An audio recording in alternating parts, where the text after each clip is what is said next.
I've gone through some things here, little bits of things here and there um, on this topic, including somewhat recently. So some of it would be a repeat of some of the stuff I went through not that long ago, but I'm going to show some of the underpinnings of it, and I guess I'll explain it a little bit more. This is not fully developed, but um, it's something like my wife and I have talked about a number of times. I have a lot of little girls, and so there are a number of things within a Jewish faith, Jewish practice that may seem kind of male dominated or things, especially in our modern culture, um, that is so far the other way that you get a lot of offensive sort of ideals, and there's a lot of things like modern feminism will look at religions like, well, even Christianity to a degree, but certainly like Judaism and Islam, it kind of gets lumped together, and it's like this is a misogynist faith and and all these sorts of things. And there's all these attempts, even in modern Judaism and certainly within Christianity. Modern Christianity is so overboard with apologizing about God and the Bible, and it's not, none of that really means anything. It says, no, it's not really like that. Oh, do whatever you want, and these sorts of things. And so uh, my wife was recently talking to me about a video, and I haven't seen the video. We talked a little bit about it, but it was about women's role in a Messianic assembly, and we talked some of the things about that. So I do want to deal with some of those things, but this is kind of more of a broad overview right now. I really intended to put it together a little bit more, but I think it's also really good, especially for younger women, like little girls or my daughters and things, that kind of help and know God does not hate women. I'll say that. Women in a Jewish faith. So the role of women in traditional Judaism has been grossly misrepresented and misunderstood. The position of women is not nearly as lowly as modern people think. In fact, the position of women in halakha, that's Jewish law, that dates back to the biblical period, is in many ways better than the position of women under American civil law as recently as a century ago. It's a fact. The plight of women, even in America a century ago, was not entirely good. Many of the important feminist leaders of the 20th century, such as Gloria Steinem, for example, or Betty Friedan, are Jewish women, and some commentators have suggested that this is no coincidence.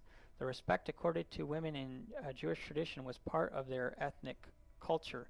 In other words, the reason why these women happened to be a part of the feminist movement was because they looked at their Jewish culture and their Jewish tradition, how women were to be treated within Judaism, and they were trying to see that for other women as well. Now, sadly, along the way, the feminist movement in general, it just lost sight of whatever it was originally trying to do, and has gone so crazy that it's just cutting off its nose at this point just by its face. So around the world, women have not been allowed to own property. So around the world today and now, there are places where women are not allowed to own property. But the Torah allows women to own property. Proverbs 31:16 says she considers a field and buys it, right? So is that misogynistic? No. They've had no inheritance. In many cultures, in many places around the world, in the past and now, women are not allowed to have any inheritance. The Torah allows women to have to inherit. Numbers 27:8 says, "And you shall speak unto the children of Israel, saying, If a man die and have no sons, then you shall cause his inheritance to pass unto his daughter." Right? Women around the world have been forced into arranged marriages, right? Arranged marriages where they had no control. They had to accept the marriage. The Torah requires both parties to agree. In Genesis 24:58 we read, "And they called Rebekah, and they said unto her, Will you go with this man? And she said, I will go." This is when Eliezer came to take her. Eliezer came with all these jewels and this wealth, and he said, "I'm here for your daughter Rebekah." And they said, "Well, okay, Rebekah, do you want to go?" She could have said, "No, I will not go." and that would have been the end of it, right? And within Judaism, it's taught that even in arranged marriage, which there are arranged marriages, but both parties have to agree to the marriage. Around the world, the rights of women in traditional Judaism are much greater than they were in the rest of the Western civilization. And then we're just talking about traditional or Orthodox Judaism. Until the 20th century, women had the right to buy and to sell and to own property and make their own contracts, rights which women in Western countries, including America, did not have until about 100 years ago. In fact, Proverbs 31:10-31, which is traditionally read at Jewish weddings, speaks repeatedly of the business acumen as a trait to be prized in women. Men do not have the right to beat or mistreat their wives, a right that was recognized by law in many Western countries until a few hundred years ago. And there's still many countries today where men have absolute right just to beat their wives for no reason. In many places there are what they call honor killings. If a woman acts out a certain way to dishonor her family, they kill her. Now, the Jewish home. There's no question that in traditional Judaism, the primary role of women is a wife and mother, keeper of the household. However, Judaism has a great respect for the importance of that role and the spiritual influence that the woman has over her family. The Talmud says that when a pious man marries a wicked woman, that man becomes wicked. But when a wicked man marries a pious woman, that man becomes pious. I mean, this is to show you the influence that's accorded women from a biblical view. The child of a Jewish woman and a Gentile man is Jewish because of the mother's spiritual influence. The child of a Jewish man and a Gentile woman is not. Women are exempted from all positive mitzvot, thou shalt, as opposed to thou shalt nots, that are time-related, that is, the mitzvot that must be performed at a specific time of the day or year, because the woman's duties as a wife and mother are so important that it cannot be postponed to fulfill a mitzvah. After all, a woman cannot be expected to just drop a crying baby when time comes to perform a mitzvah. She cannot leave dinner unattended on the stove while she davens Maravim, or the evening prayer service. The understanding is this, is that as important as the commandments are in the Torah, without those to perform those commandments, the commandments themselves are meaningless. So what is greater, the mother or the Torah? The one that they both produce life, but the Torah doesn't. Well, I mean, now you can really complicate it, especially dealing on mystic levels. But just in a simplistic fashion, the role of motherhood, the role of having children, raising children, becomes incredibly important, so that the Torah can fulfill its purpose. Without mothers, the Torah is meaningless. Men are not going to go around having babies. They can't have babies. They can only have babies with a woman. I mean, sooner or later, science will maybe mock up some kind of crazy thing. But by and large, both are needed. The home is highly important.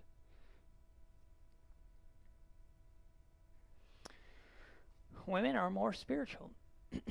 Men are more spiritually dull than the women due to a greater connection to the earth. So Genesis 3:17 says, "Cursed is the ground for your sake," right? This is Adam's sake. For Adam's transgression, not for Eve's transgression, for Adam's transgression, the ground is cursed. Why? Because Adam has a greater connection to the ground, to the earth, right? "And sorrow you shall eat of it all the days of your life." Man was created to tend and toil to subdue the earth. And if he fails to do that, the earth is cursed. And because of that, because man was created for this purpose, he has a greater connection to that source. Women have a greater sense of bina, which in Hebrew is Hebrew for understanding. And where is this derived? Genesis 2:22 says, "In the rib which Yahweh Elohim had taken from the man made he a woman and brought her to the man." Man was created. That's the Hebrew word bara, according to Genesis. Woman, on the other hand, woman was built, and that's a different word, benah. And the root of benah is the same as bina, which is understanding or also intuition. So from this is derived, since women are built, and the word built has a connection with understanding, that women were built with understanding. They were built with a greater sense of spiritual. They were built with a greater sense of intuition. Women are inherently more spiritual. Men are inherently more material.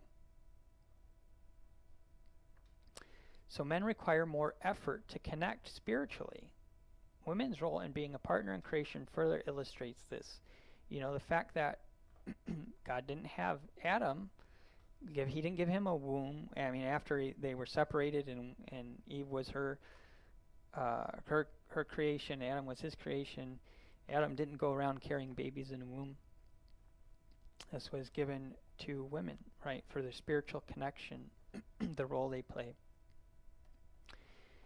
Genesis 3:13 says, "And Yahweh Elohim said unto woman, What is this that you have done? And the woman said, The serpent beguiled me, and I did eat." The issue is, though women tend to be more spiritual, there's generally a lack of discernment, or because of that spiritual connection, there's an easier form of deception, because they're more aware of the spiritual world, but they're not necessarily always fully aware that anything that they feel or anything they sense is not necessarily right. I feel something, I sense this, I have this impression, I feel it very strongly, so it must be right. It's not always necessarily right. That's where discernment comes in. So when the serpent spoke to Eve, it felt very right. She had this greater connection, this greater spiritual sense, and said, no, I feel what you're saying makes a lot of sense to me. And so you have that, you have these very strong and powerful feelings, very greater spiritual connection, which good is also can be bad. Us men are a little bit more dull, so we have a greater sense of discernment because we generally are more skeptical in general because we're duller. We're not so open to a spiritual world. It takes a lot of effort on our part to be more sensitive in that way. So we're more sensitive in general towards what is the source, where is this coming from, this is really right,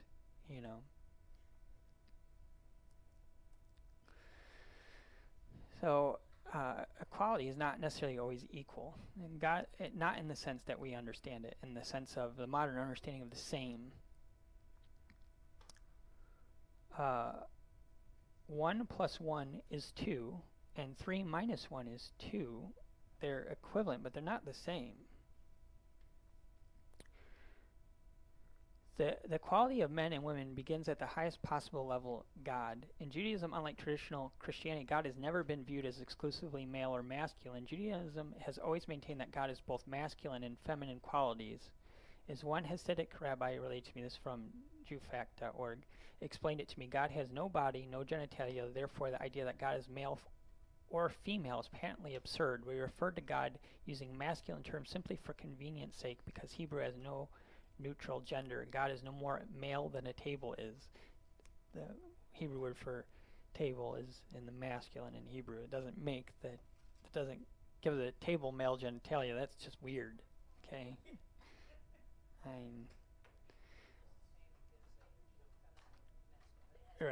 Right. Yeah, and Greek has a neuter as well, but Hebrew doesn't. Hebrew is only masculine or feminine.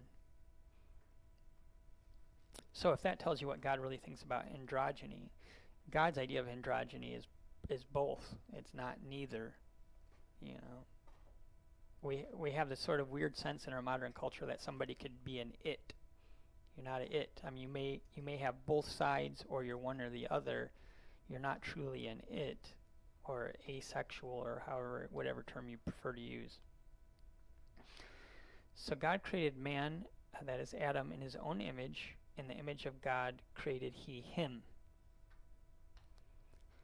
Notice what that says. God created man, that's Adam, in his own image. In the image of God created he them. It doesn't say created he them. Now male and female created he them. But he created man, the original Adam, after his own image. And he created male and female. And this is as gender. This isn't like man and woman. This is the masculine gender and the female gender. He created both of them.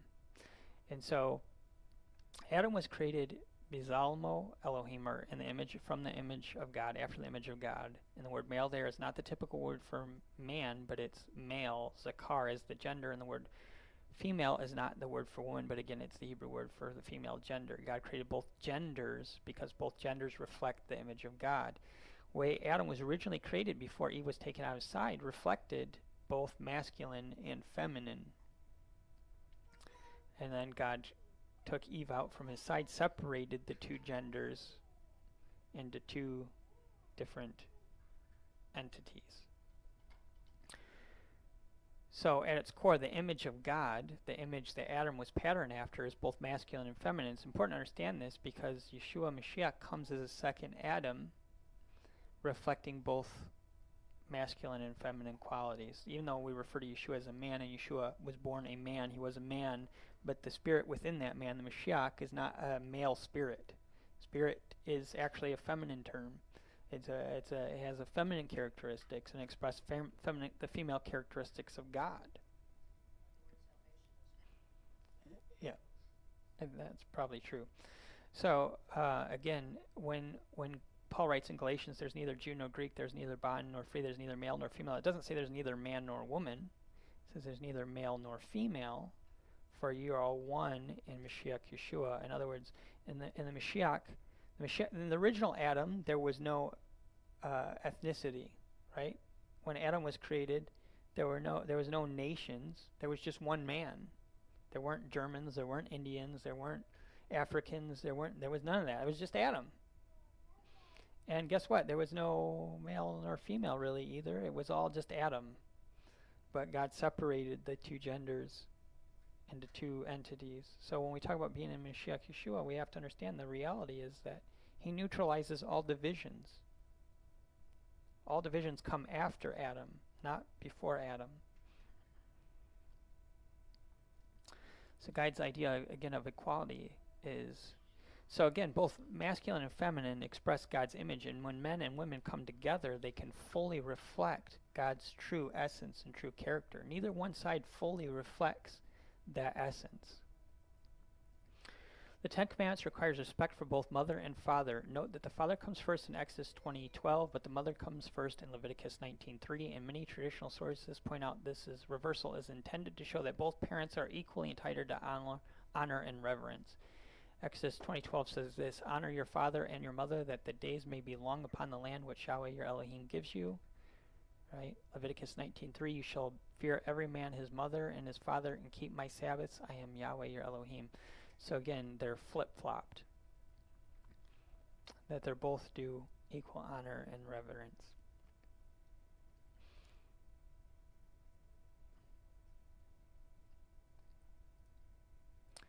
Women as teachers. Now, again, some of the stuff I'm going to double back on. This is really not fully developed. I'll come back in and deal with it, especially when it comes to synagogue assembly, etc. There's more areas that I'm not really touching on. There's a lot of verses in the New Testament I'm not really touching on at this point. A lot of this is just blanket stuff, and some of it I talked about not that long ago, but I'm trying to show some of the underpinnings of some of the things that I said. Jewfact.org is just a website I used to grab some information. Women as teachers. Proverbs 1:8 says, my son, hear the instruction, that is the musar, or discipline of your father, and forsake not the Torah of your mother. Why does it say not the Torah of your mother? Why not say the Torah of your father? Right? Proverbs 6:20 says, my son, keep your father's commandments, that's mitzvot, and forsake not the Torah of your mother. Again, it says not the Torah of your mother. Well, the father's away tending the field or whatever. So yeah, the mother's teaching a lot of these lessons in the home because somebody has to. But not just that. It's not just that. Well, somebody has to, so you're the one that does it. No, listen. The Torah of the mother is often the application of the Torah. But more than that, the mother is the center of the home. She's a representative of the father when he's away. So that's the first aspect of what you said. The other aspect is the mother is the first introduction a child has to the Torah. And the first lesson is love and care and life. Understand, the first experience, the very principles of the Torah comes from when that child bursts forth. Even before that, when that child first bursts forth into this world and it's laid onto his mother, and the mother holds this child and feeds this child and says, I'm giving you life and I'm giving you love. Why? Because this is Torah. This is Torah. Without this, you have nothing. Nothing. The very first lesson a child learns of the Torah is from the mother, not from the father, but from the mother. Highly, highly important. From this, the child learns what it means to be cared for and what it means to care, what it means to love and to be loved, what life is about, warmth and shelter. Right? And this child is dependent on the mother for this time period. And so what? The mother is the first lessons of Torah the child receives. Siddur, there's an order to everything. Unto woman he said, I will greatly multiply your sorrow and your conception. In sorrow shall you bring forth children, and your desire shall be for your husband, and he shall govern over you.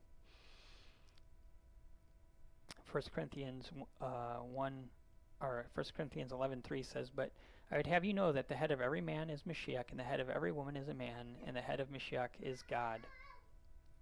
Judaism recognizes that it's mankind's nature to rebel against authority. Thus, one who does something because he is commanded is regarded with greater merit than one who does something because he chooses to. The person who refrains from pork because it's a mitzvah has more merit than the person who refrains from pork because he doesn't like the taste. The notion is, yeah, I do this stuff because I want to, not because I have to. That still contains the heart of rebellion. Rebellion says I'm being told to, I could choose, or obedience says I'm being told not to, I could choose to do it anyway, and I relinquish my right to do it anyway, which is much harder to do, takes much more effort to do than just saying, well, I get to do it, and I like to do it, and that's great. I celebrate Sabbath. I think it's fun.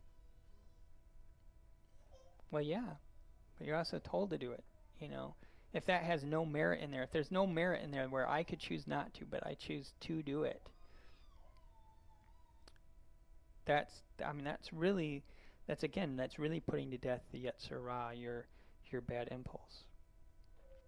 So within this, we have this notion of order. There's an order to things. There's an order to days. There's an order to years. There's an order to months. There's an order to how things grow. There's an order to homes and how things be. And not everybody can be a leader. Not everybody can do everything. There's roles, and there are divisions of roles, divisions of labors. God created a man, and then from man he created a woman to be his helper. And then you have this transgression where he fails to do his role.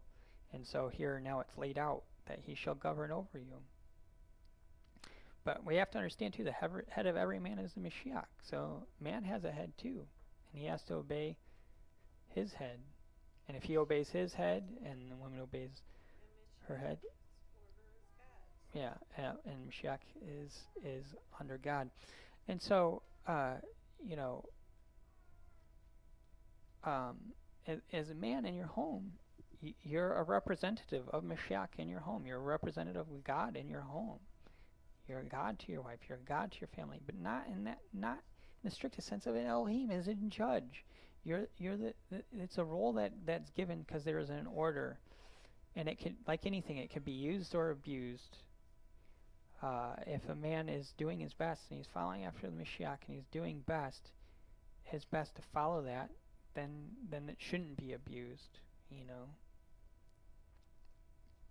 And within that, there can tend to be a tendency too to say, well, as long as he's a godly man, then I'll listen to him. And it's like, well, again, then it's taking back control. It's taking back. You're not really being obedient. You're saying, I'm going to do it on my terms and my way, and then I'm really the judge of what's spiritual. Again, I'm really the judge of what's right.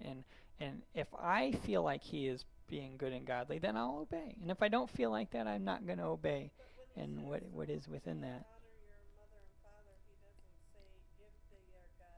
Yeah, right. Yeah, some people do that as well. Yeah, they say, well, if they're good or godly, it's like, no, you honor or respect even wicked parents because they're your parents.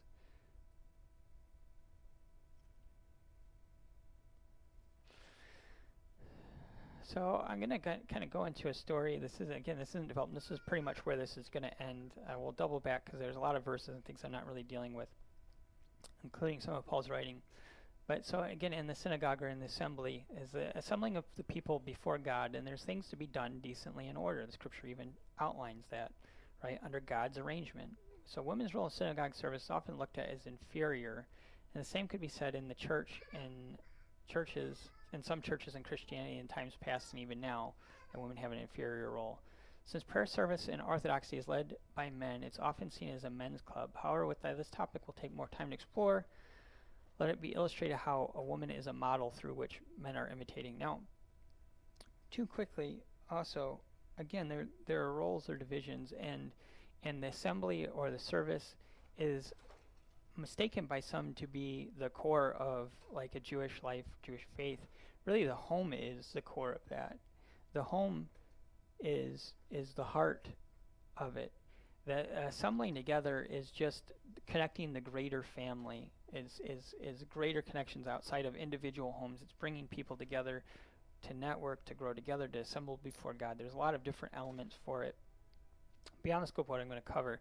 But what I want to really illustrate here again, and specifically in Orthodox Judaism, prayer services conducted solely by men.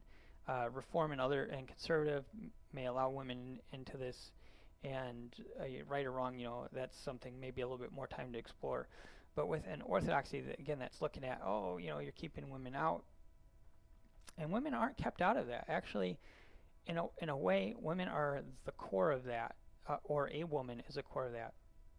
And the Tanakh tells us a story of a virtuous woman named Hannah, who longed to have a child, right? First Samuel tells a story. It says, now there was a certain man named man of Ramathizophonim, Ramath Mizophim of Mount Ephraim, and his name was Elkanah, and the son of Jeroham, the son of Elihu, the son of Tohu, the son of Zuph, an Ephrathite. And he had two wives. The name of one wife was Hannah, and the name of the other wife was Peninnah. And Peninnah had children, but Hannah had no children. And this man went out of the city yearly to worship and sacrifice unto Yahweh, Zavot and Shiloh, and two sons of Eli, Hophni and Phinehas, the priests of Yahweh, were there. And when the time was that Elkanah offered, he gave to Peninnah's wife, to all their sons and daughters, portions. But unto Hannah he gave a worthy portion, for he loved Hannah, but Yahweh had shut up her womb. So to compensate for her lack of children, he gave her more. Now an adversary of Hannah provoked her year after year when they would do this, and because she was barren, and she became very sad, and she went up to a high priest at the time whose name was Eli. We need to understand that Eli was the high priest, the man who was exemplifying holiness. He knew the secrets of the temple service and its mysteries. He was a mediator before God and to his people. Eli had some issues, but theoretically, Eli was a holy man. Eli was a man that grew up and was a priest. He understood the ways of God, theoretically. He understood what holiness was about, what sanctification was about. He orchestrated prayer service and the Levitical choir, and made sure the sacrifices were done and understood their meanings. And this woman, Hannah, she rose up after they had eaten in Shiloh and after they had drunk, right? And now Eli the priest sat up upon a seat by a post of the temple of Yahweh. And she was in bitterness of soul, and she prayed unto Yahweh and wept sore. And now Hannah, she spoke in her heart, only her lips moved, but her voice was not heard, and Eli thought she had been drunken. Listen. Eli is a priest of God, knows all about God, right? He's a holy man. This woman, this woman, just the average woman, right? So barren and so distraught. She comes up and she prays unto God straight, purely from her heart, something she had no words for. Her lips moved, and Eli couldn't hear her. And the holy man saw this, and he looks at her, and his first response is, "You're drunk." He couldn't even tell she was praying, right? She was praying.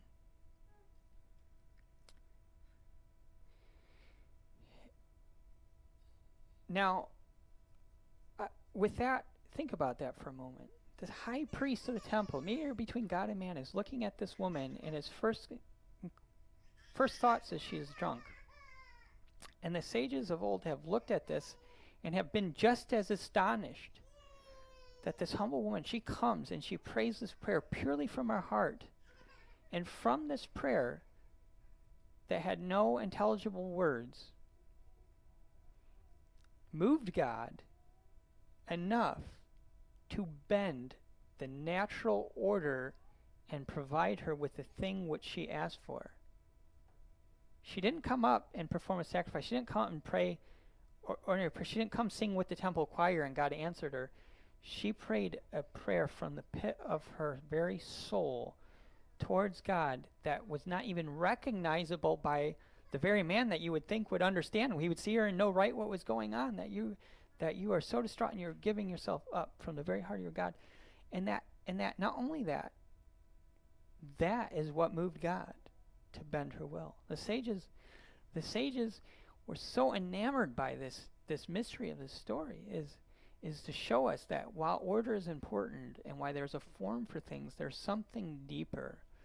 There's something more raw that goes beyond order. That there is, God did give us the feminine, the emotion, the deeper spiritual connection through which we can cry out, reach Him, and even move Him. And we even do a form of it here, our abridged Amidah. It's called Hannah's Prayer. And it's a model where you have Orthodox men in Orthodox circles pray the Amidah, and they pray it, what? They understand that your lips have to move, right? You have to make sounds, but you pray, you're praying something very pit of your heart. They're following the model of prayer given to them by a woman.